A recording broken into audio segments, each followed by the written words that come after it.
In this part of the course, we're going to talk about the UK culture and etiquette.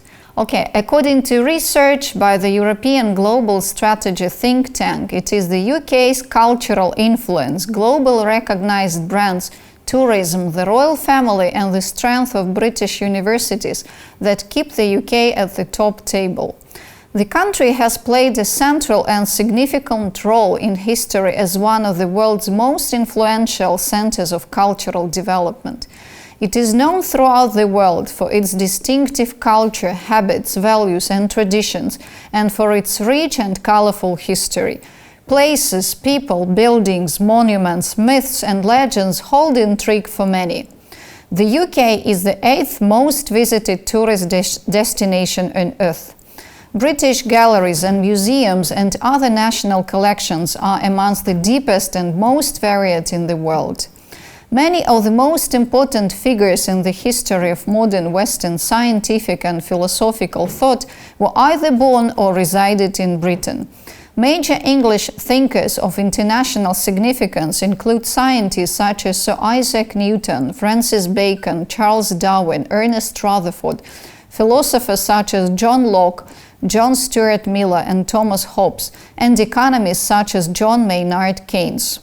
British architecture. The earliest remnants of architecture in the United Kingdom are mainly Neolithic monuments such as the Stonehenge and Roman ruins such as the Spa in Bath. Many castles remain from the medieval period, and in most towns and villages the parish church is an indication of the age of the settlement. Just a few more examples of the British architecture. Windsor Castle is the largest inhabited castle in the world and the oldest in continuous occupation. Following the Great Fire of London in 1666, one of the best-known British architects, Sir Christopher Wren, was employed to design and rebuild many of the ruined ancient churches of London. St. Paul's Cathedral is the most famous building designed by Wren. Modernism remains a significant force in English architecture, although its influence is felt predominantly in commercial buildings. The two most prominent proponents are Lord Rogers of Riverside, who created the iconic London Lloyd's Building and the Millennium Dome, and Lord Foster of Thames Bank, who created the Gherkin and the City Hall in London. British art. Significant figures in English art include William Blake, William Hogarth, G.M.W. Turner and John Constable in the 18th and early 19th centuries. 20th century artists included Francis Bacon, David Hockney, Bridget Riley and the pop artists Richard Hamilton and Peter Blake. British cinema. Britain has been influential in the technological, commercial and artistic development of cinema, and probably second only to the United States in producing the greatest quantity of worldwide film stars and directors, including Sir Alfred Hitchcock, Charlie Chaplin, Laurence Olivier, Vivien Leigh, Audrey Hepburn, Sean Connery, Richard Burton, Vanessa Redgrave, Michael Caine, Anthony Hopkins, Judi Dench and many others. British clothing. There is no specifically British national costume. In England, certain military uniforms, such as the Fetor or the Queen's Guard, are considered to be symbolic of Englishmen, though they are not official national costumes. During the Victorian era, British fashions defined acceptable dress for men of business. It could be argued that the national costume of the British male is a three-piece suit, necktie and a bowler hat, the image regularly used by cartoonists as a caricature of Britishness. Engineering and innovation. As birthplace of the Industrial Revolution, England was home to many significant inventors during the late 18th and early 19th century. Famous English engineers include Isambard Kingdom Brunel, best known for the creation of the Great Western Railway, a series of famous steamships and numerous important bridges.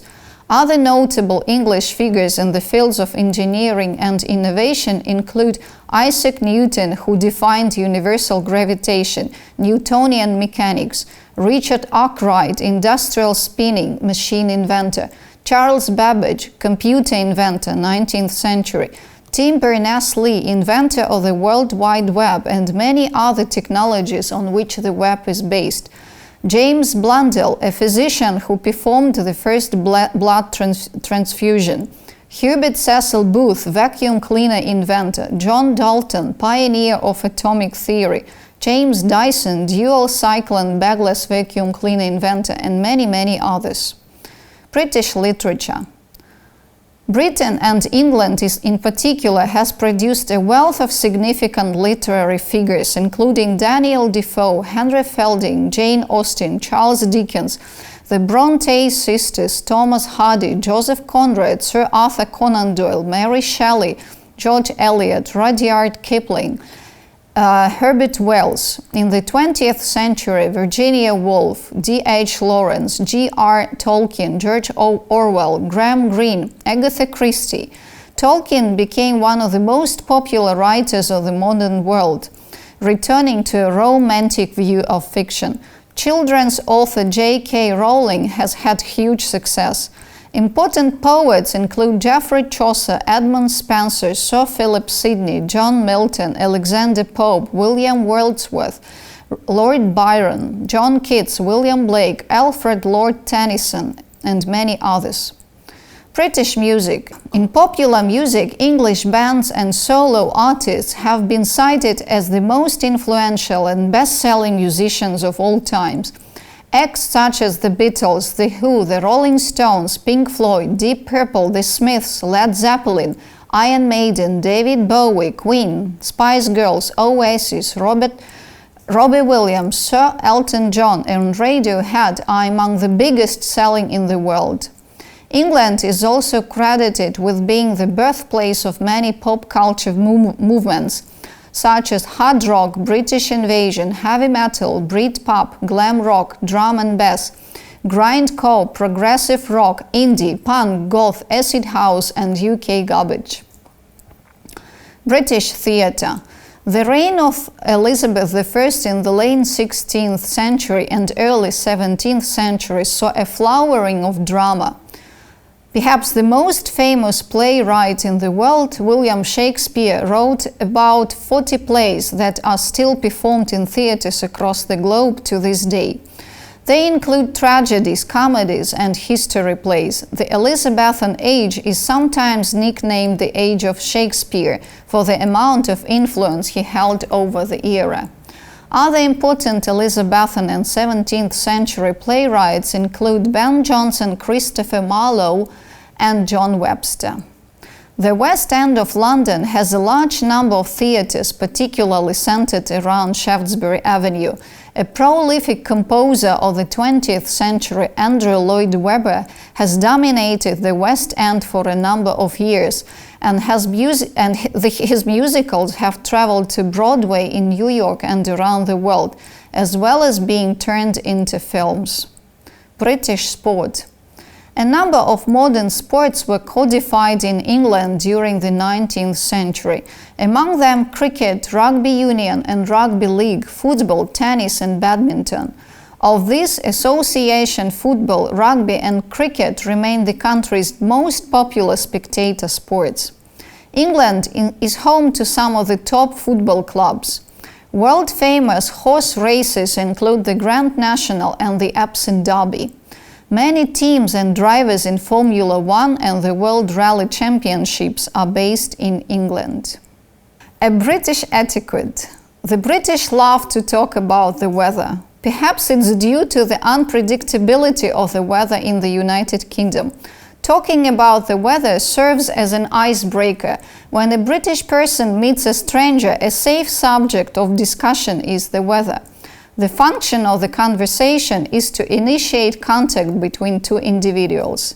The British are reserved, which may cause them to appear cool and indifferent or overly formal. In fact, they are very friendly and helpful to foreigners. You should use last names and appropriate titles until specifically invited by your British hosts or colleagues to use their first names. The British generally do not display affection in public. Britain isn't a particularly tactile country. Hugging, kissing and touching is usually reserved for family members and very close friends. The British like a certain amount of personal space. Do not stand too close to another person or put your arm around someone's shoulder. Staring is considered extremely rude. Expect formalities and protocol to be observed in business, especially in London. Business organization traditionally is multi-layered with a vertical chain of command. A network of committees, formal and informal, exists in larger companies. Group consensus is preferred to individual initiatives. Meetings should be scheduled well in advance. Meetings generally have a concrete objective, such as making a decision, developing a plan, or arriving at an agreement.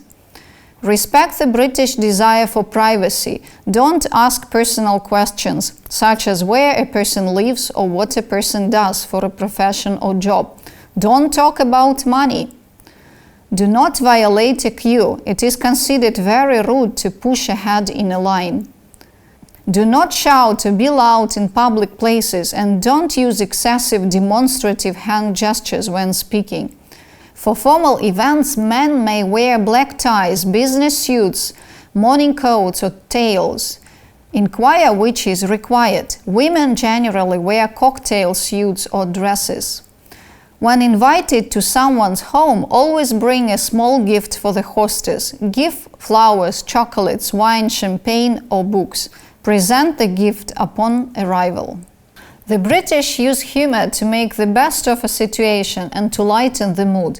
You may find it difficult to get used to it at first, but most important is that you don't take British humor seriously. If you can laugh at yourself, you will be well liked and respected. Good luck!